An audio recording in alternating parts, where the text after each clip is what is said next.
What's the oldest manuscript that Muslims have? Like the whole 100% complete Quran that you hold in your hand and say, this is what Muhammad recited. Do you have any manuscripts that are originally from Uthman? No, you don't.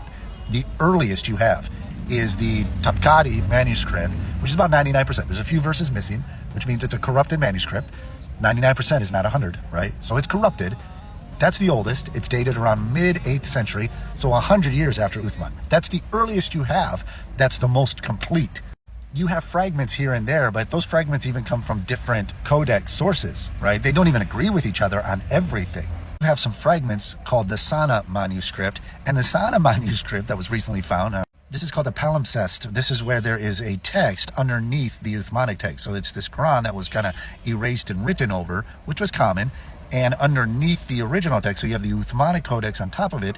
Underneath it, you have an completely different You have a completely different codex that differs from the Uthmanic Codex, which reveals, and this Sana manuscript comes, it's dated like the late 7th, 8th century. So this pre-exists even the other manuscript that you have fully intact, well, 99% anyways. So this Sana manuscript has a different reading than the Uthmanic manuscript. So there's literal manipulation taking place with the Quran because you have people literally writing on top of another Quranic manuscript. What else is there? Like, did something else get suppressed that we would like to know about? Mm-hmm. Well, here, this comes, it's a double-edged sword. On the one hand, this cuts away at the sense of complacency that many Muslims have gone around with, thinking that, okay, everything has been preserved dot for dot, letter for letter, the way it was revealed to the Prophet Muhammad, peace be upon him, with no variation or change whatsoever. So, that it cuts at that general sense, which actually is not a scholarly way of thinking about the Quran. Our scholars have always known and have always described in our classical books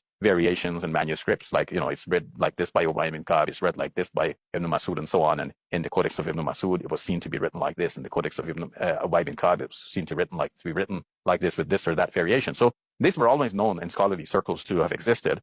But recently, average Muslims have just simply, without bothering to learn, they have just simply parroted a common way of speaking about the Quran and saying, it's 100% the way it's always been, and they cannot imagine any variation. So